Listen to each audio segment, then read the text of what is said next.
Controversial LA City Councilman Kevin De Leon is running for re-election. He made that announcement nearly a year after he was caught up in a scandal involving racist remarks on a leaked audio recording. That's why many were surprised by the announcement. He's endured countless protests and calls for his resignation. Now, De Leon says he's more determined than ever to keep his seat. All we can do is stay focused, with our constituents, the services, and do what I've been able to do all my life, is communicate directly with the voters. He is facing a challenge from Assemblyman Miguel Santiago. Both candidates are focusing on cleaning up Skid Row and the homeless crisis. Another Assembly member, Wendy Carrillo, is running for the seat as well, and we reached out to her yesterday but did not hear back by our deadline. The primary will be held in March. Joining me now is Dr. Mindy Romero, the Director for Center of Inclusive Democracy at USC. Thank you so much for joining us this morning. This is obviously a topic of discussion because De Leon has been so controversial. Besides those protests we were talking about, there was censure by the council. He had that fist fight with an activist at a holiday party. He has apologized. On the flip side, he has, if you look at his record, built more homeless housing in his district than any other district has.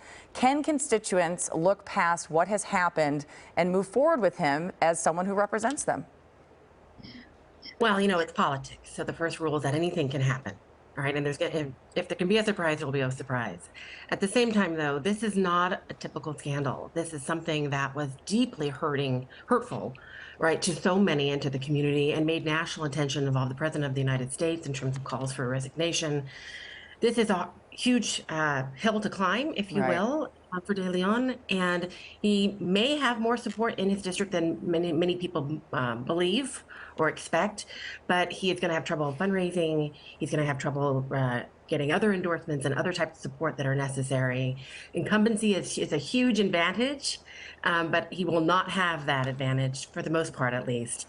And he will have still lots more conversations that he needs to have with his community. A lot more answers, I think, a year later, of what happened and where he's at and where he wants to go. Well, you bring up the fundraising point. From what I've read, he hasn't even started fundraising. He did do quite a bit of fundraising, raised $1 million in the last election, but hasn't started with this re-election campaign. There are about 10 other people who have announced their intent to run against him. 3 of them, it looks like, have started their fundraising. Can De Leon be forgiven here, or are progressive groups really looking to one of these other candidates who have started the fundraising process and the train is off the track, is on the track? They're moving down. They want to move on. Yeah, a lot of groups really over this last year, have pulled away, that did support him historically, have pulled away from him. We had protests, of course, for months, and much of that was organized by local community groups and others. I think it's going to be very difficult for him to gain the support back from groups, especially as they've moved on and found other candidates that they believe in. De Leon is saying that he believes in his voters, that he has a connection, that he's been pressing the flesh, that he's been there, he's been serving them all along, and now it does ultimately come down to the voters, It's the people's voice.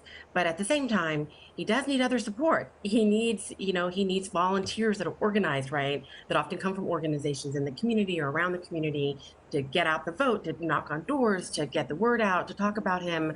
And especially now, I think, to reassure people, to talk about, again, why he is still, in his mind, the right choice.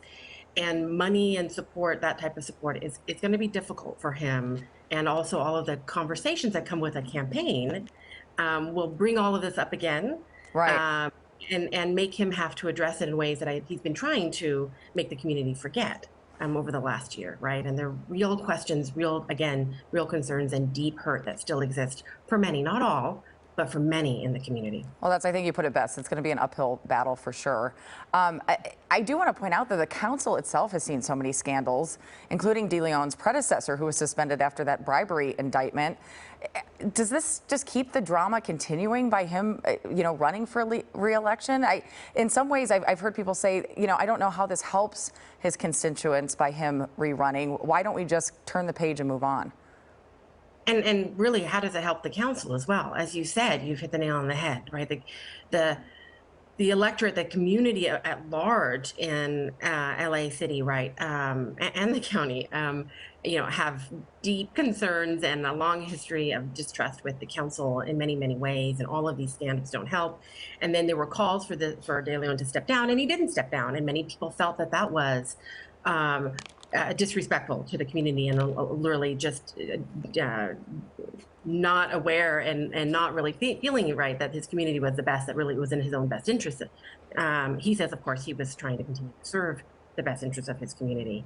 All of this doesn't help the people's trust. Even if people decide to keep De Leon and they think he is still the best person to serve them, all of these questions and another scandal.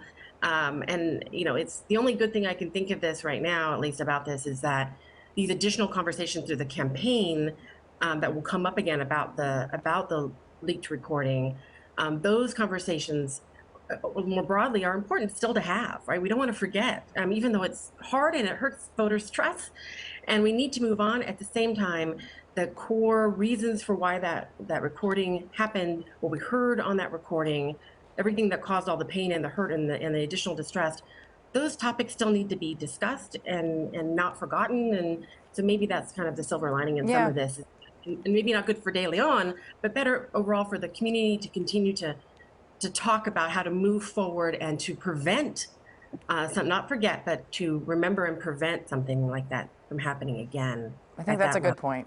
Yeah. Dr. Mindy Romero, thank you so much for joining us. We appreciate it. Thank you.